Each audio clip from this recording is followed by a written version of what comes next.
No doubt that where there's smoke, there's fire. Hastard's probably guilty. From the sources I have, it looks like they've got a pretty clear-cut case here, but I don't know Wayne Madsen's take on it yet. We're about to find out. Investigative journalist, former NSA officer Wayne Madsen, but he has said for a long time Hastert was totally compromised and that it was reportedly dealing with ties back to when he was a wrestling coach. No one else I'd ever heard say that. Madsen has incredible sources, has spent upwards of half a year off and on in Illinois investigating the whole crime syndicate there, so we'll talk to him for the news behind the news, the story behind the story, the rest of the story, as Paul Harvey would say in a moment. But first, a new intro promo that our own Jakari Jackson put together. I thought we'd premiere that here right now. In today's world, abortion supporters routinely attend pro-life rallies and attempt to bully activists.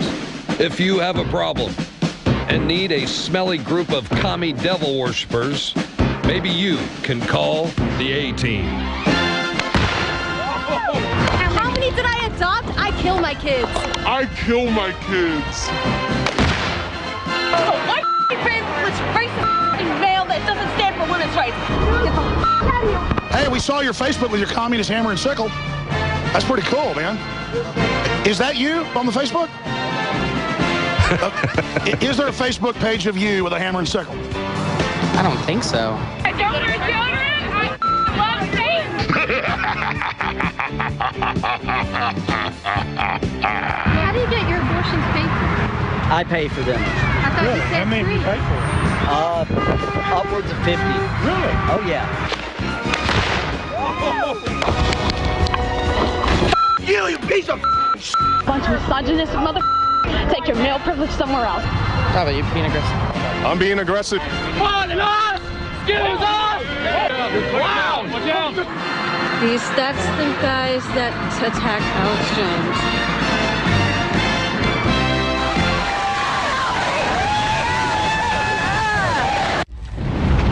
From the front lines of the information war, it's Alex Jones. We should call that video "Pro-Abortionists Caught Chanting Satan Again."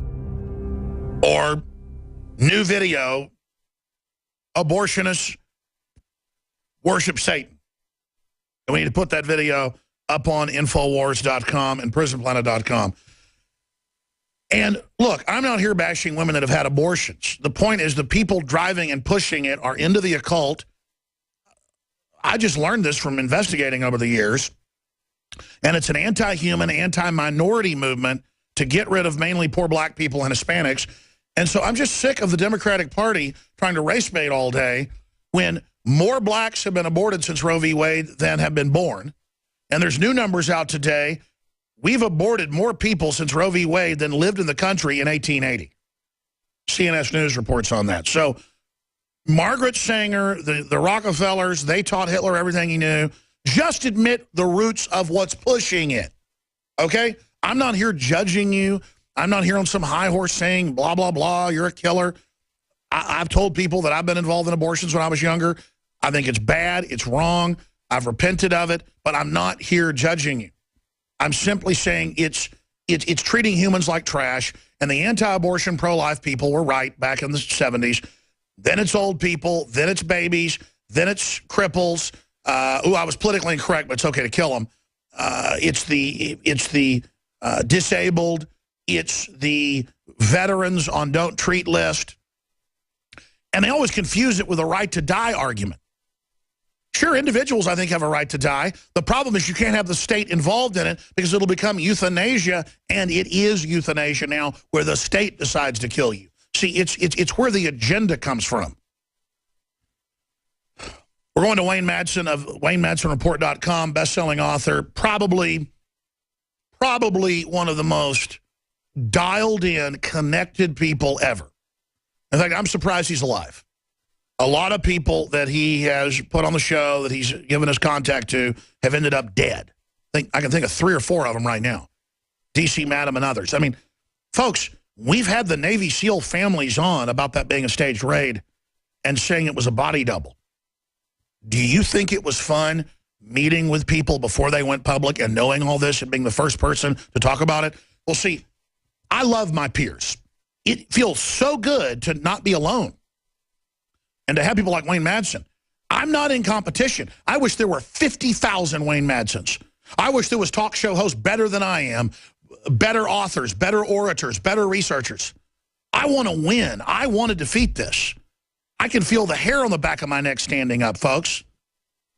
I got the feds following me around, contacting me, threatening me. I mean, it's not fun.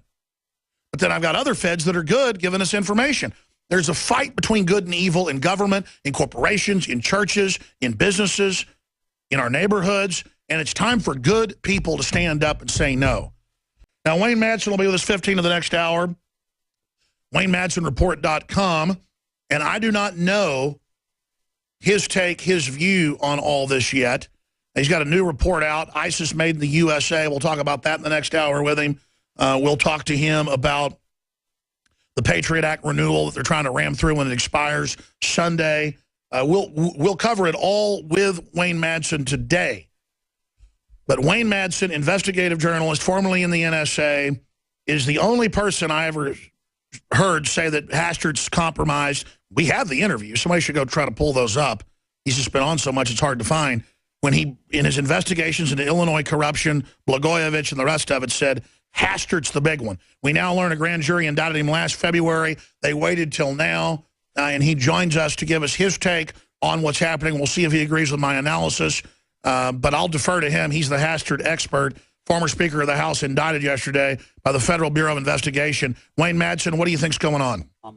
Hi, Alex. Well, I reported on Hastert's so-called misconduct. Hold on just a moment. We're going to start over. I'm going to back up with you. We're going to refocus, reset in there, get everything going. Okay? We're going to go now to Wayne Madsen. Wayne, go ahead. Okay. On September 30th, 2006, I first reported on my website about this past misconduct of Dennis Hastert.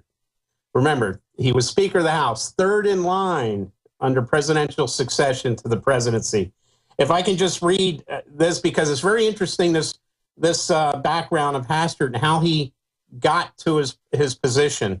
What I reported on September 30th, 2006, 9 years ago, congressional sources told me that Hastert, while working from 1964 to 1980 as a popular history government teacher and wrestling coach at Yorkville High School in Yorkville, Illinois, a suburb of Chicago, was the subject of persistent rumors about inappropriate contact with male members of his high school wrestling team. The culture of the times usually resulted in such alleged behavior being covered up by public and parochial school authorities. However, the rumors were enough for his Yorkville constituency to reject him when he ran for an open seat in the Illinois House of Representatives in 1980. However, Hastert lucked out when another sitting Republican House member who represented the three-seat district had a stroke and declined to run for re-election. The GOP machine bosses selected Hastert as the replacement candidate. Hastert served in Springfield from 80 to 86, 6 years to make the transformation from wrestling coach with that cloud surrounding himself to politician. In 1986, Hastert received another unexpected promotion after incumbent Republican U.S. Representative John Groteberg was nominated by the GOP for a second term. He was diagnosed with terminal cancer and fell into a coma. The Illinois Republican Convention selected Hastert as the replacement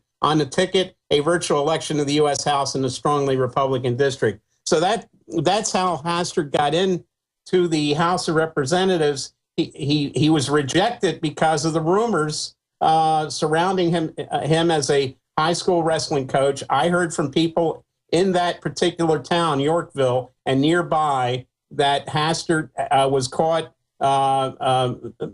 with inappropriate sexual contact with underage male members of his high school wrestling team. And isn't it funny? He only got into these political positions because either somebody had a stroke or somebody died of cancer.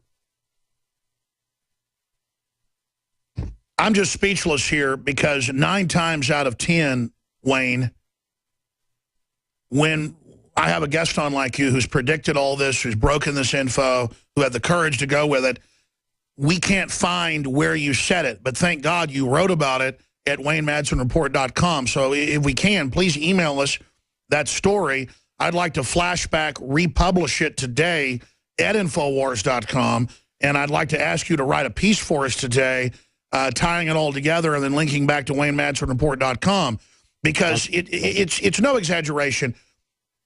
50 times or more, you have broken information that is just huge before anybody else does, I guess because you do old-fashioned investigative journalism. I know when you went to Illinois to investigate, you got some real serious death threats. You had to leave the U.S. for about 4 or 5 months. You came back and those, I guess the contract that was out on you that you were warned about at the press club was removed. But let me ask you this question. How have you stayed alive this long? I guess I'm lucky. I have to give you some other anecdotes about Hastert over the years. These are kind of humorous. I remember, first of all, when I first reported this about Hastert, this was in the middle of the Mark Foley scandal. You remember he was the Republican representative from Florida who was caught trying to solicit sex from underage male pages. Hastert's name also came up in the late 80s. If you recall, the Washington Times, which is a conservative paper, broke this story about the Franklin cover-up. And the midnight callboy underage ring. Absolutely, and Hastert's name came up in those rumors. And it's interesting because in 2006, when Hastert's name came up again in the Foley Pagegate scandal, the Washington Times called for his resignation as House Speaker. I think they also knew about his background, but it wasn't just Hastert. Of course, Hastert was involved in trying to cover things up for Foley. It included many, many other members of the House of Representatives, including John Boehner, who's now the Speaker of the House. And remember how Hastert became Speaker. Newt Gingrich resigned amid a scandal. And then I'll tell you what, Wayne, stay there. I want you to slowly walk through this when we come back, how it's one big nest of compromised individuals in the pedo club. And we're going to get a screenshot of the original as well and republish it for everybody at Infowars.com. I hope everybody realizes that as we're sitting here listening to Wayne Madsen, I don't normally hype stuff up like this because it's not hype. It's no brag. It's just fact. Do you understand he went to Illinois?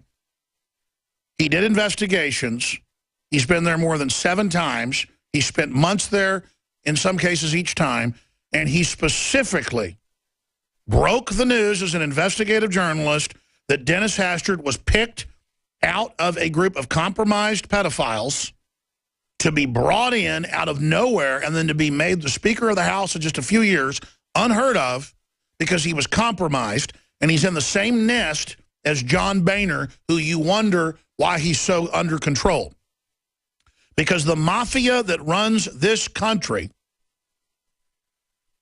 gets these pedophiles, these alleged pedophiles, and I say that with my eyes rolling, and puts them in there to then carry out the agenda because they can be destroyed at any time. And the bigger issue is, why are they burning him now?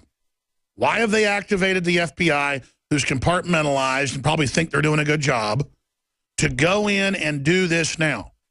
We're going to make a big deal out of this because, I want Wayne Madsen to really roll through how this all ties together.